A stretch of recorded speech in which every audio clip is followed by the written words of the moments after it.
Salam Bapak Ibu yang dikasihi Tuhan, selamat berjumpa kembali dengan saya Rius Parobo di channel Albi Update TV. Saya percaya bahwa Bapak Ibu saudara sekalian dalam keadaan sehat walafiat dan dalam lindungan Tuhan. Gereja HKBP Maranatha di Cilegon kembali mengalami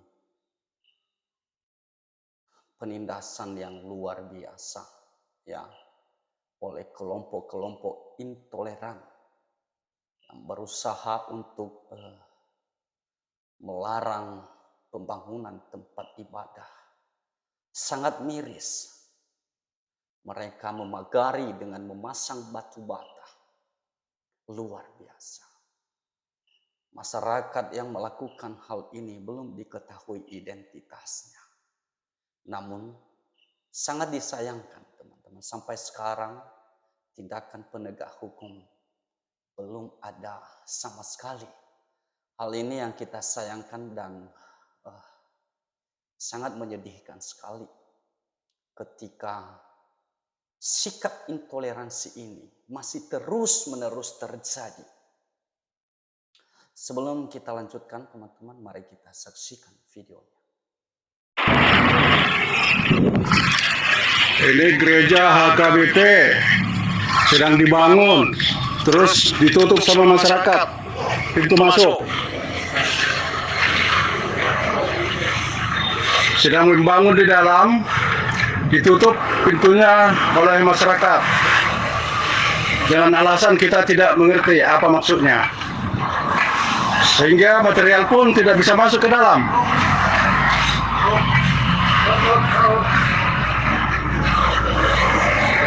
Ini sedang bekerja, kita tidak tahu siapa yang menyuruh, tapi rame-rame mengerjakan, tentunya terkoordinir.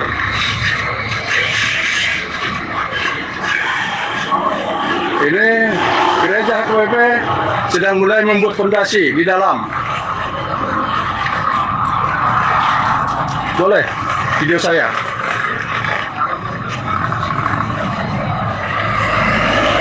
Kondisi sekarang di lokasi gereja HKBP banyak masyarakat yang kumpul.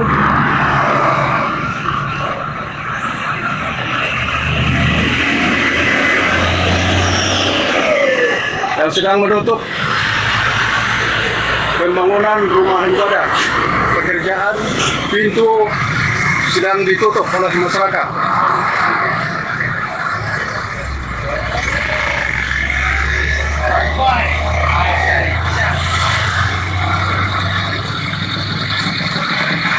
Ini sesepuh juga ada di sini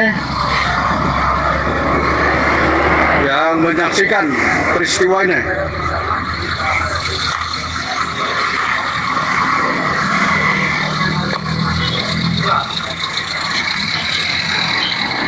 Banyak sesepuh di sini yang menyaksikan peristiwa ini.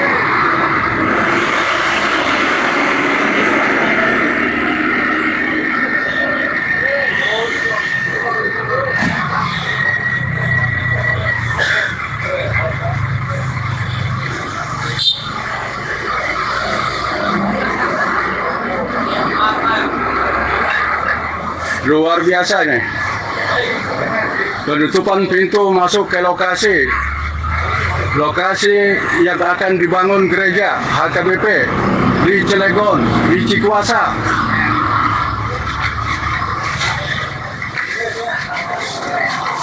Iya.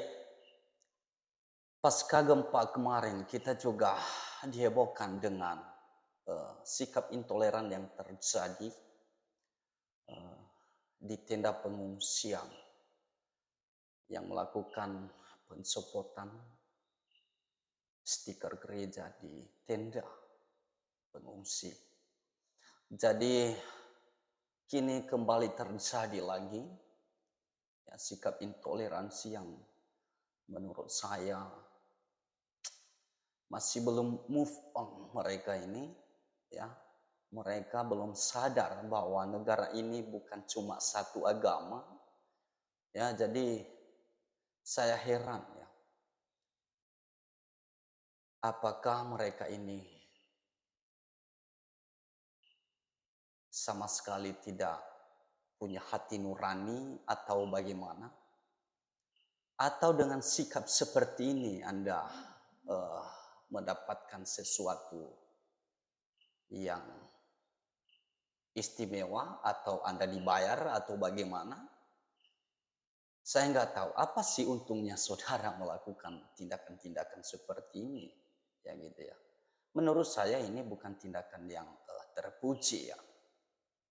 Ini adalah tindakan-tindakan orang-orang yang tidak ada pekerjaan sama sekali atau mungkin lagi stres atau orang-orang yang sama sekali tidak mengenal agama, tidak mengenal firman Tuhan.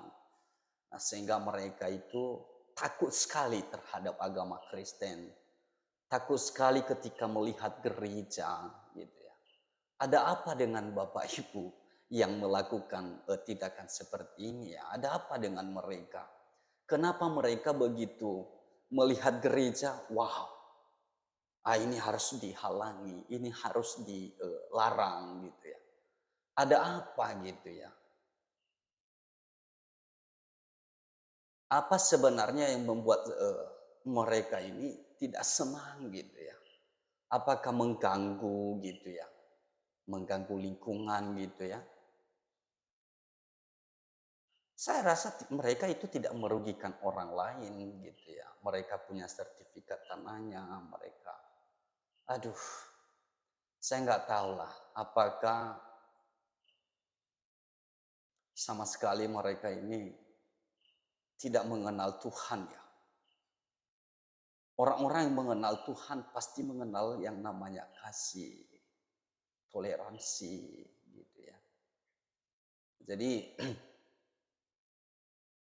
oke lah. Sebagai seorang Kristen saya sih nggak heran ya. Kenapa? Karena sudah terbiasa ditindas ya. Sudah terbiasa juga dilakukan hal-hal seperti ini. Gereja dibakar, terjadi pengeboman, dan lain sebagainya. Ya, tetapi maksud saya, kapan lagi berakhir ya, masalah-masalah seperti ini? Kalau masih ada orang-orang yang seperti ini tidak sadar ya, tidak punya sikap toleransi. Ya. Kita hidup di negara Indonesia ini dengan beragam agama, suku, dan ras. Kalau kita tidak saling menghargai, bagaimana bisa tentram negara ini? Bagaimana bisa aman negara ini? Dan saya yakin teman-teman di Cilegon, jemaat gereja HKBP Maranatha, saya percaya bahwa mereka hanya berpasrah kepada Tuhan. Mereka sama sekali, saya yakin mereka tidak mau melakukan perlawanan. Karena itulah ajaran kasih daripada Tuhan Yesus. Kita tidak boleh membalas kejahatan dengan kejahatan. Tetapi kalau di agama sebelah dilakukan tindakan seperti itu, saya yakin terjadi demo berjilid-jilid. Bahkan saya yakin mereka menuntut presiden supaya turun hanya gara-gara hal seperti itu. Bisa saja. Hal-hal sepele saja menyalahkan presiden dan lain sebagainya. Tetapi dalam hal seperti ini saya hanya berharap bahwa penegak hukum juga harus bertindak sesuai dengan prosedur hukum. Ketika terjadi intoleransi seperti ini, seharusnya para penegak hukum juga bergerak supaya negara ini bisa damai gitu ya. Dan juga aparat pemerintahan jangan menutup mata. Ya. Kita berharap bahwa para pejabat yang berwenang mereka bisa bertindak sesuai dengan prosedur hukum yang berlaku di negara ini. Buat teman-teman di Cilegon, tetap semangat di dalam Tuhan. Jangan kecil hati, jangan sedih. Tuhan menyertai kalian. Saya percaya dan saya berdoa Tuhan memberikan penghiburan kepada Bapak Ibu Saudara jemaat Maranatha di Cilegon. Saya percaya kalian semua dikuatkan oleh Tuhan. Dalam nama Yesus, saya percaya kalian semua diberkati dan disertai oleh Tuhan. Saudaraku sebangsa dan setanah air, mari kita tetap menjaga Pancasila, NKRI harga